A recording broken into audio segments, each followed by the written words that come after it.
जय हिंद दोस्तों, मैं एसपी सर आप सभी मित्रों का सदाशिव कोचिंग क्लासेस के यूट्यूब चैनल पर हार्दिक स्वागत करता हूं। दोस्तों DElEd BTC second semester complete mathematics section के अंतर्गत प्रैक्टिस सेट 4 आप सभी मित्रों के हो चुके हैं। यानी दोस्तों आज की क्लास में प्रैक्टिस सेट कौन सा होगा? 5वां फिफ्थ नंबर। बहुत ही ध्यान से, बहुत ही अच्छे से देखिएगा क्योंकि ये सारे प्रश्न दोस्तों आपके एग्जाम की दृष्टि से इंपॉर्टेंट हैं। ठीक है, चलिए प्रैक्टिस सेट 5 का पहला प्रश्न देखिएगा बहुत ही ध्यान से। पहला प्रश्न दोस्तों आपसे कह रहा है क्या, यदि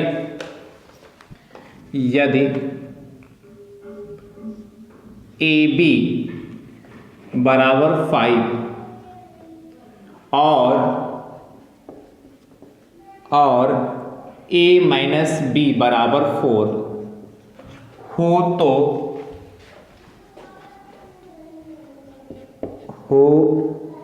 तो A cube plus B cube का मान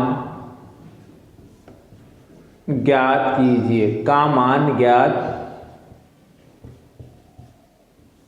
कीजिए। देखिए अच्छा प्रश्न है और आसान है।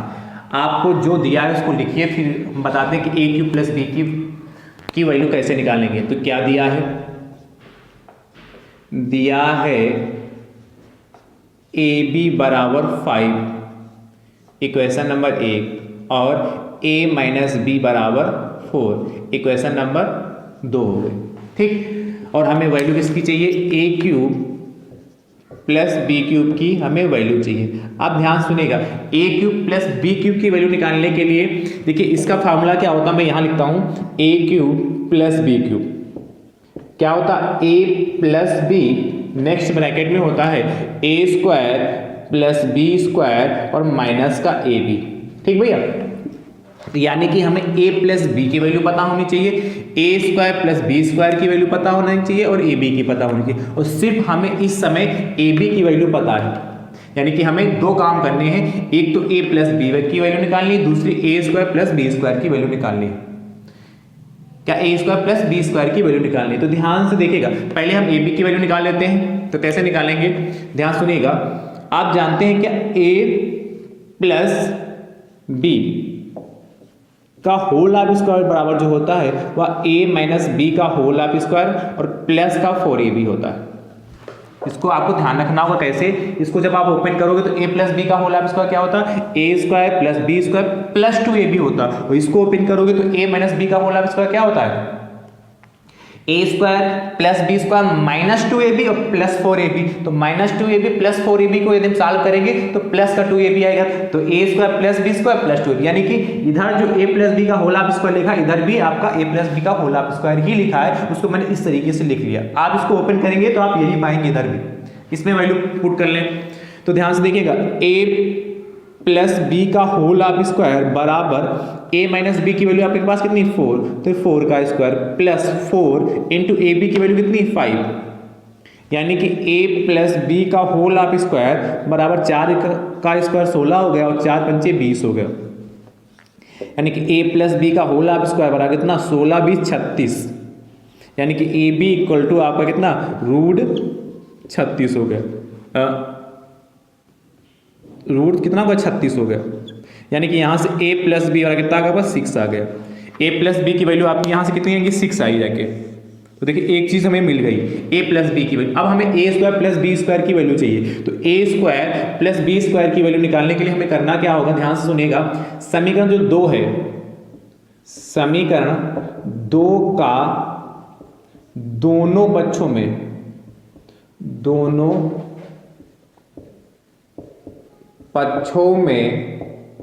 वर्ग करने पर समीकरण 2 का दोनों पक्षों में वर्ग कर देंगे। तो जब समीकरण 2 का दोनों पक्षों में वर्ग करेंगे, यानी कि A माइनस B का होल ऑफ स्क्वायर बराबर इधर कितना? 4 का स्क्वायर। ओपन करें तो ये क्या? A माइनस B का होल ऑफ स्क्वायर क्या होता? A square plus B square minus 2AB और बराबर 4 का मतलब 16, 4 का स्क्वायर 16 होता। तो A square plus B square minus 2 into AB की वैल्यू कितनी है आपके पास? 5, बराबर 16 हो गया। यानी कि A square plus B square minus 2 पंचे 10 बराबर 16। यानी कि A square plus B square बराबर 16 और माइनस का 10 उधर जाएगा तो प्लस का 10। यानी कि यहाँ से ए स्क्वायर प्लस बी स्क्वायर की वैल्यू कितनी आई कि 26 आई जाके। 16 10 कितना होगा 26। ये ए स्क्वायर प्लस बी स्क्वायर की वैल्यू आ गई। अब ध्यान सुनिएगा, इसके नीचे अभी जो मैंने वो लिखा था फॉर्मूला वो यहाँ लिख देना हूँ, A cube plus B cube कितना A plus B, next bracket में A square plus B square minus का ए बी। अब ध्यान से देखिएगा ए प्लस बी की वैल्यू कितनी 6, तो यहाँ पे पुट करेंगे तो A cube plus B cube बराबर 6, नेक्स्ट ब्रैकेट में A square plus B square की वैल्यू आपने कहाँ निकाली, जी यही निकाली ऊपर ही, तो कितना 26 होगा 26 और माइनस ए बी की वैल्यू 5 है। यानी कि ए क्यूब प्लस बी क्यूब बराबर 6 और 26 में से 5 जाएगा 21। यानी कि फाइनल आंसर आपका क्या आ रहा है, अतः ए क्यूब प्लस बी क्यूब बराबर 6 कम 6 6 दूनी 12 126 आपका आंसर आ गया। तो कोई बहुत कठिन प्रश्न नहीं, बस हर स्टेप को अच्छे से आपने समझ लिया होगा तो फटाक से कर लेंगे, लगा लीजिएगा। यदि ये प्रश्न आपके एग्जाम में आएगा तो आपको 2 नंबर देके जाएगा। चलिए नोट करिए इसको।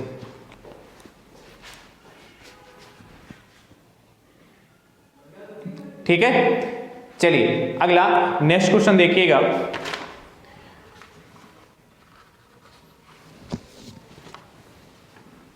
रब करूं, अच्छा प्रश्न है ये सेकेंड। दोस्तों यह ये प्रश्न आपको अच्छे समझ में आया है तो दोस्तों वीडियो को जरूर शेयर करिए, इतना ज़्यादा शेयर करिए जिससे यह वीडियो सेकेंड सेमेस्टर में जितने भी प्रशिक्षण सभी प्रशिक्षकों तक पहुंच सके। ठीक है, चलिए, और चैनल पर नए हैं तो आप अपने YouTube चैनल को दोस्तों सब्सक्राइब जरूर करिएगा और ये वीडियो पसंद आए तो वीडियो को लाइक भी जरूर करिएगा। चलिए सेकंड क्वेश्चन दोस्तों आपसे कह रहा है 84 गुणे 3 माइनस 3 भागे 3 प्लस 8 इंटू 56 भागे 7 को सरल कीजिए, को सरल कीजिए। देखिए ये बोर्ड मास पर आधारित प्रश्न है। बोर्ड मास आपको समझाया कि नहीं समझाया, उस पर आधारित प्रश्न है। कैसे करेंगे बहुत ही ध्यान से बहुत अच्छे से देखिएगा।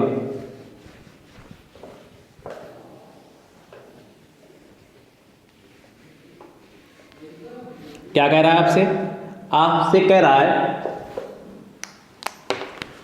84 गुणे 3 माइनस 3 भागे 3 प्लस 8 इंटू 56 डिवाइड 7। ठीक, आपको पता है बोर्ड मास के बारे में मैंने बताया है पहले से कि BODMAS।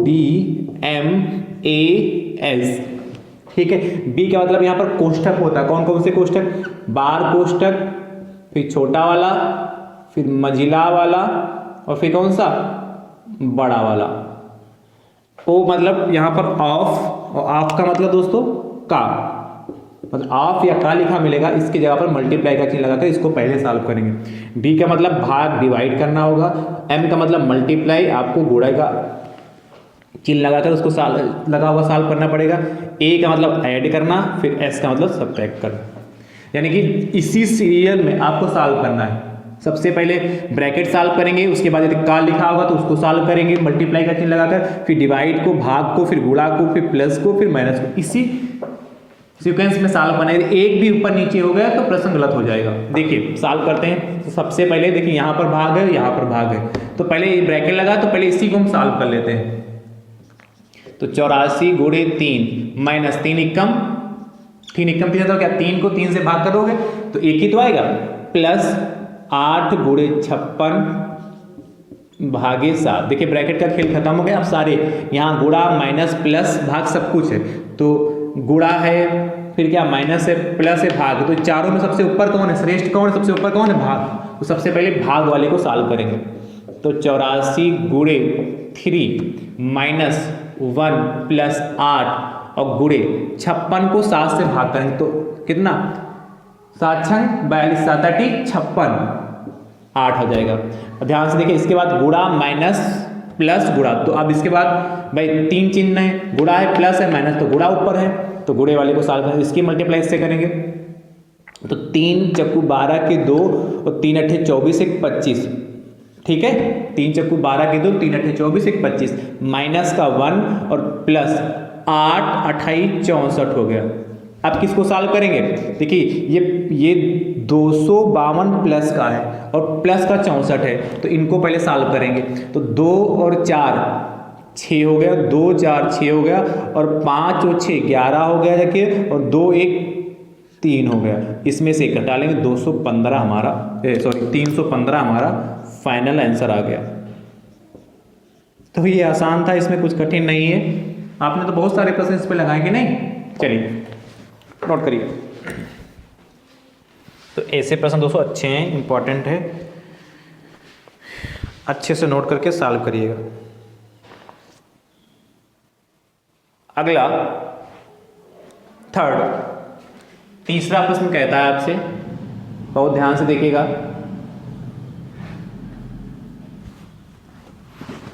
तीसरा क्वेश्चन 25 प्लस 18 मंझला ब्रैकेट 10 माइनस 3 48 भागे 12 और प्लस 4 मंझला ब्रैकेट बंद बड़ा ब्रैकेट बंद को सरल कीजिए। तो जैसे इसको किया है वैसे आप करिएगा, और इसका उत्तर दोस्तों आप कमेंट बॉक्स में जरूर दीजिएगा। चलिए नोट करिए फटाफट भाई, एक से बढ़कर एक प्रश्न दोस्तों हैं। अगला देखिएगा,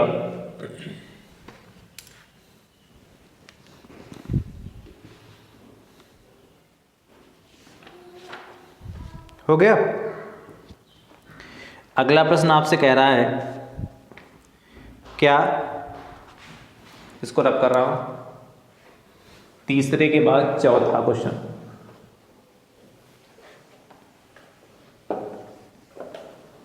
फोर्थ कह रहा है आपसे,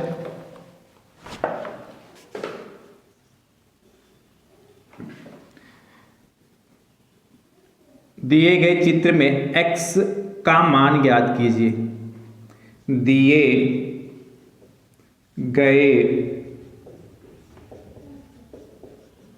चित्र में x डिग्री का मान ज्ञात कीजिए। देखिएगा भाई, एक चित्र बना है और उस चित्र में जो x है उसकी वैल्यू आपको बतानी है।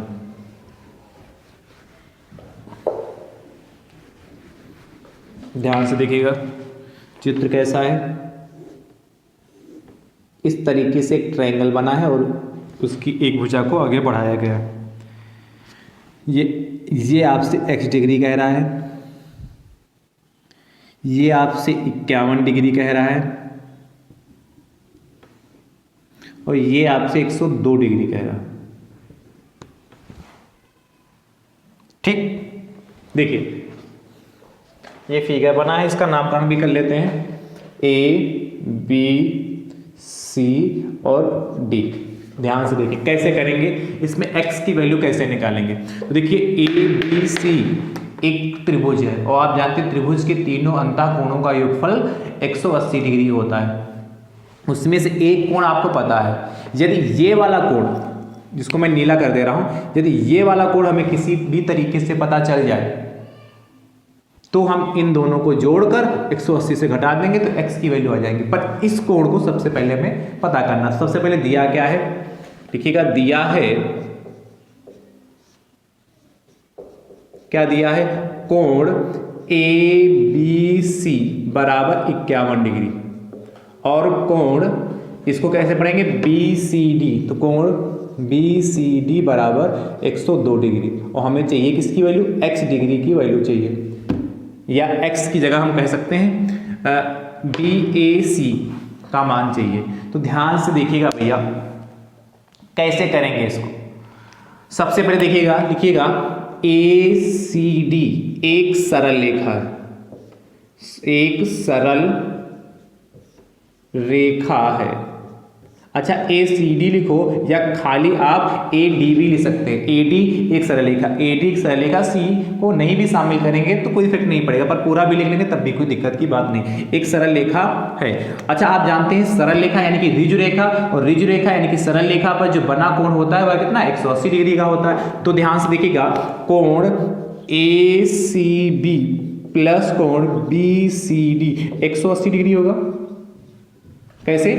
क्या? कोण ए सी बी ये वाला कोण प्लस कोण बी सी डी ये वाला कोण, यानी कि ये देखिए सरल रेखा पर पूरा कोण बना, यह 180 डिग्री के बराबर होगा कि नहीं होगा? बिल्कुल होगा। तो ए सी बी की वैल्यू हमें पता नहीं, तो कोण ए सी बी ऐसे रखते हैं, और बी सी डी की वैल्यू आपको दे रखी है, बी सी डी, कोण बी सी डी की वैल्यू 102 है, तो 102 डिग्री बराबर 180 डिग्री हो गया। यानी कि कोण ए सी बी बराबर 180 डिग्री में से इसको घटाएंगे, प्लस का बराबर हो जाएगा तो माइनस का 102 डिग्री, यानी कोण ए सी बी बराबर 180 में से 102 जाएगा, यानी कि 78 डिग्री बचेगा, 78 डिग्री। तो ए सी बी की वैल्यू आपकी कितनी आ गई? 78 डिग्री आ गई। अब जब ये 78 आएगा ये पता तो ये निकाल सकते हैं, तो क्या लिखोगे? त्रिभुज ए बी सी में नीचे यहाँ लिख लीजिएगा, चूंकि त्रिभुज के तीनों अंतः कोणों का योगफल 180 डिग्री होता है, इसीलिए क्या कोण कैसे ए सी बी प्लस कोण ए बी सी प्लस कोण बी ए सी बराबर 180 डिग्री। ये समझ पाए? ए सी बी यह वाला कोण, फिर ए बी सी यह वाला कोण, फिर क्या सा बी ए सी यह वाला कोण, तीनों को जोड़ेंगे 180 डिग्री के बराबर होगा। जिसकी वैल्यू पता रख लें। ध्यान से देखिएगा, ए सी बी कोण ए सी बी की वैल्यू आपने 78 डिग्री निकाल ली है, प्लस कोण ए बी सी आपके पास 51 डिग्री है, और प्लस कोण बी ए सी आपके पास x डिग्री है, बराबर 180 डिग्री। सबकी वैल्यू आपको पता है x है, बात समझ पाएगा नहीं? तो यहां से x है, तो ध्यान से देखिएगा, इसके बाद इन दोनों को जोड़ ले तो 8 1 9 हो गया, 8 1 9 और 7 और 5 12 129 प्लस x डिग्री बराबर 180 डिग्री। यानी कि यहां से हम निकाल सकते हैं, इसके बाद ध्यान कर दे रहा हूं, x डिग्री बराबर 180 डिग्री और माइनस का 129 डिग्री। यहां पर खाली x कर लो या लगाया जाए, चलो लगा रहे हैं 10 डिग्री, तो x डिग्री बराबर घटा लें तो यहां से कितना घटेगा? 30, यानी कि 51 ही आएगा भाई। 10 में से 9 गया 1, और यहाँ बचा 7 में से 2 गया 5, 51 डिग्री, यानी कि x डिग्री की वैल्यू कितनी आएगी? 51 डिग्री। अतः आपसे क्या पूछा था? अतः x का मान, तो x बराबर आपका 51 डिग्री आ गया। ये हमारा फाइनल आंसर हो गया। चलिए नोट करिए, अच्छा प्रश्न है और आसान प्रश्न है, ठीक है, नोट कर लीजिए, हो जाएगा ना। अगला देखिएगा, चौथे के बाद पांचवा, 5th नंबर आपसे कह रहा है क्या? दिए गए चित्र में x डिग्री का मान बताइए यदि ये आपके पास 48 डिग्री है और ये आपके पास 98, ठीक है। तो हमें x डिग्री का मान बताइए, x का मान बताइएगा, जैसे किया है वैसे करिएगा, और इसका उत्तर दोस्तों आप कमेंट बॉक्स में जरूर दीजिएगा। बढ़िया प्रश्न है और अच्छा प्रश्न है,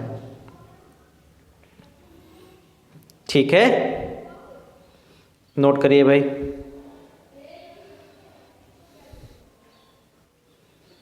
हो गया। अगला देखिएगा,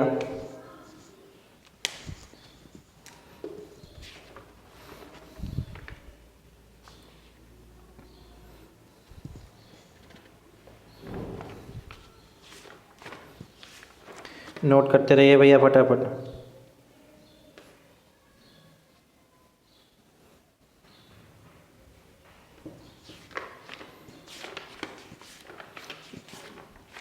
नोट हुआ भैया? चलिए, अगला आपसे कह रहा है त्रिभुज पर ही आधारित है क्वेश्चन, 5th के बाद 6। 5वें के बाद छठा नंबर देखिएगा, आपसे कहता है 6 नंबर, एक समबाहु यदि एक समबाहु त्रिभुज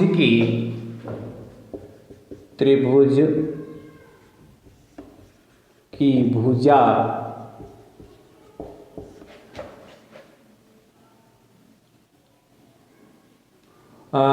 5√3 सेंटीमीटर है,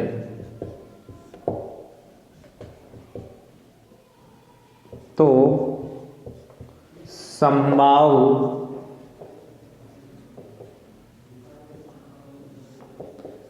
त्रिभुज का क्षेत्रफल ज्ञात कीजिए। तो समबाहु त्रिभुज का क्षेत्रफल ज्ञात कीजिए। ध्यान से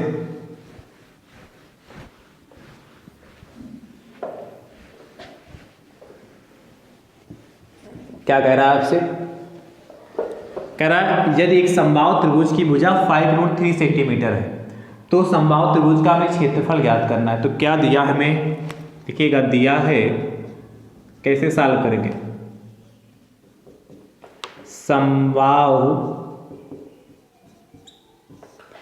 त्रिभुज, अच्छा समबाहु त्रिभुज कैसा त्रिभुज होता है, ऐसा त्रिभुज जिसकी क्या होती है, तीनों भुजाएं आपस में बराबर होती हैं। तो समबाहु त्रिभुज की भुजा को ए मान लिया, ए बराबर 5√3 सेंटीमीटर।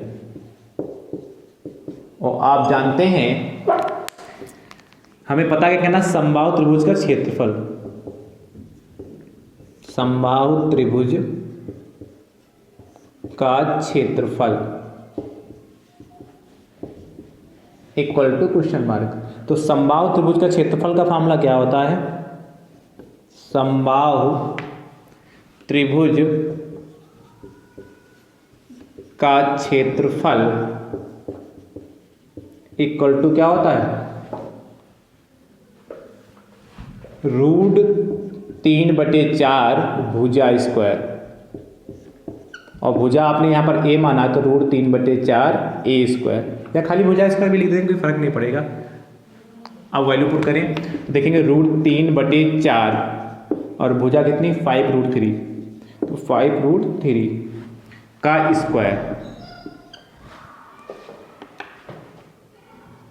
ठीक है।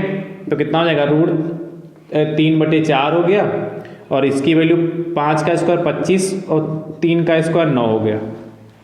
सॉरी √3 है तो √3 का स्क्वायर 3 ही तो रहेगा,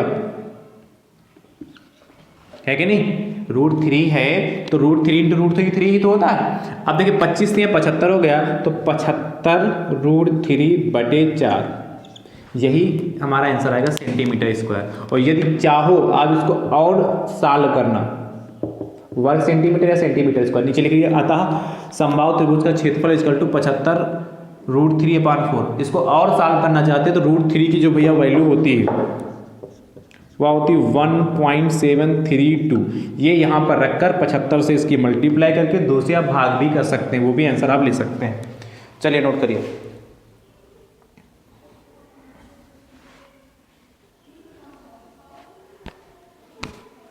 ठीक है, कर लेंगे नहीं कर लेंगे।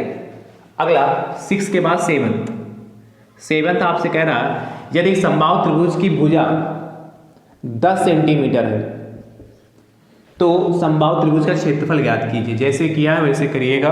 इसका उत्तर दोस्तों कमेंट बॉक्स में जरूर दीजिएगा। नोट करिए भाई फटाफट, एक से बढ़कर एक बेहतरीन प्रश्न दोस्तों आपको देखने को मिल रहे है कि नहीं। अगला देखिएगा,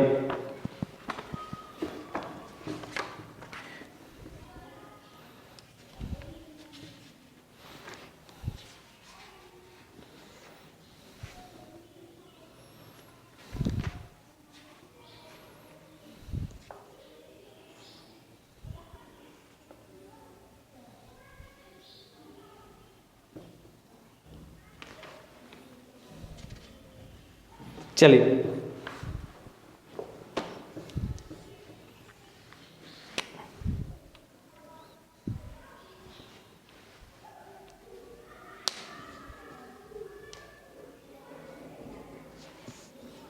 अगला बोले भैया, देखिएगा रब कर रहा हूँ। 7 के बाद 8th नंबर, 8वां प्रश्न दोस्तों आपसे कह रहा है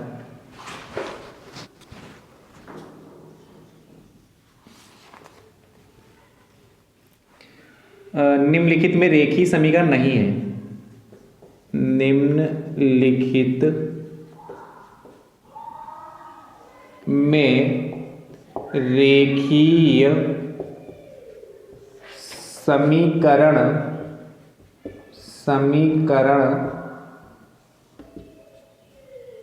नहीं है। निम्नलिखित में रेखीय समीकरण नहीं, ये ऑब्जेक्टिव प्रश्न है भैया।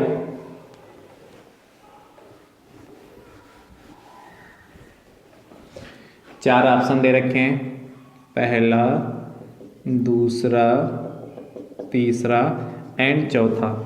पहला ऑप्शन आपके पास कह रहा है x + 5 = 11। दूसरा ऑप्शन 2x + 6 = 3x - 2। तीसरा x + 5 = x - 4। और अगला कह रहा है x/2 = 3। ये आपके पास इतने ऑप्शन दे रखे हैं। आपको बताना है निम्नलिखित में से रेखीय समीकरण नहीं, इस पर विशेषकर फोकस करिएगा, क्योंकि आपने यदि इतना पढ़ा निम्नलिखित में से रेखीय समीकरण है, तो रेखीय समीकरण आप कैसे पहचानते हैं? लीनियर इक्वेशन क्या होता है? ऐसा समीकरण जिसमें जो वेरिएबल x y z हो, जिनकी वैल्यू हमें नहीं पता होती, ज्ञात करनी होती है, फिक्स नहीं होती, इनकी वैल्यू में फाइंड करनी होती है। जो वेरिएबल चर होते हैं उसकी यदि मैक्सिमम, उस समीकरण में यदि मैक्सिमम घात 1 है, क्या जो समीकरण आपको दे रखा है यदि उसमें मैक्सिमम घात उसकी एक, चर की मैक्सिमम घात 1 है, तो ऐसा समीकरण हमारा रेखीय समीकरण लीनियर इक्वेशन कहलाता है। पर आपको बताना कि रेखीय समीकरण नहीं है, मतलब 3 ऑप्शन ऐसे होंगे जिसमें x की जो मैक्सिमम पावर, x मतलब चर की जो मैक्सिमम पावर वो 1 होगी, बाकी एक समीकरण ऐसा होगा जिसमें 1 नहीं होगी, उससे ज्यादा होगी। ध्यान से देखिए रेखीय समीकरण, यानी कि देखिए यहाँ x की मैक्सिमम पावर 1 ही तो नजर आ रही है, बहुत अच्छी बात है। इसको सॉल्व भी करोगे तो x की मैक्सिमम पावर 1 ही आएगी, इसको भी सॉल्व करेंगे तो 3x उठा के उधर ले जाओगे तो 2x हो जाएगा, तो 3x में से 2x जाएगा, खाली x ही बचेगा। इसको भी सॉल्व करोगे तो x की मैक्सिमम पावर 1 ही आ रही है, यानी कि ये भी ऑप्शन नहीं होगा, आपको 1 से अधिक ढूंढनी। इसको देखिए, इसकी जब आप अंदर मल्टीप्लाई करेंगे तो x की मल्टीप्लाई जब x से करेंगे तो यहाँ पर x² हो जाएगा प्लस का 5x बराबर x - 4, ठीक है, x² + 5x और बराबर x - 4। इसको उठा के इधर लाओगे तो x² + 5x और प्लस का x उधर आएगा, माइनस का x - का 4 प्लस का 4 = 0। बात समझ पाए नहीं? क्या x² + 5x और प्लस का x उठा के इधर लाएंगे तो माइनस का x हो गया, माइनस का 4 उठा के इधर लाएंगे तो प्लस का 4 हो गया, यानी कि x² कितना प्लस का 4x + 4 = 0। देखिए इसमें x की मैक्सिमम पावर 2 आ रही है, तो यानी कि ये हमारा द्विघात समीकरण है, ना कि रेखीय समीकरण। वही पूछा था निम्न में से रेखीय समीकरण नहीं। अच्छा इसको देखिए x/2 = 3, तो सॉल्व करोगे x = 6 आ जाएगा, तब भी x की मैक्सिमम पावर 1 ही तो रहेगी, यानी कि ये भी हमारा रेखीय समीकरण, यानी कि ऑप्शन 1, ऑप्शन 2 और ऑप्शन 4 ये हमारे तीनों ऑप्शन कैसे रेखीय समीकरण के हैं। ठीक है, चलिए अगला 8th के बाद 9th कह रहा है निम्नलिखित में से रेखीय समीकरण नहीं है। x/5 + x = 2, ठीक है। अगला कह रहा है 5x बराबर 6x और प्लस का 5। अगला कह रहा है x + 1/x = 2, ठीक है। अगला कह रहा है x/5 + 3 = 1। आपको बताना है इसमें से आपका कौन सा रेखीय समीकरण नहीं है, ठीक है। चलिए इसको नोट करिए और इसका उत्तर दोस्तों कमेंट बॉक्स में जरूर दीजिएगा। नोट करिए फटाफट। तो दोस्तों आज की क्लास आप सभी मित्रों को कैसी लगी कमेंट बॉक्स में दोस्तों जरूर बताइए। जो मैंने प्रश्न पूछे हैं होमवर्क में दिए उन सभी प्रश्नों को दोस्तों जरूर सॉल्व किया करिए और वीडियो को दोस्तों जरूर शेयर करिए, संख्या आप जरूर बढ़ाइए, ठीक है। लापरवाही कतई मत करिए, ये संख्या बढ़ेगी तो मुझे सिखाने में और आपको सीखने में आनंद आने वाला है, और ये लापरवाही करेंगे तो सेकेंड सेमेस्टर है भैया, इसलिए कतई लापरवाही ना करें, अच्छे से प्रैक्टिस करते रहें, अच्छे से अपनी तैयारी करते रहें। अब हमारी आपकी मुलाकात अगले प्रैक्टिस सेट के साथ होगी, तब तक के लिए आप सभी में स्वस्थ रहिए, मस्त रहिए, मुस्कुराते रहिए। थैंक यू सो मच दोस्तों, राधे राधे दोस्तों।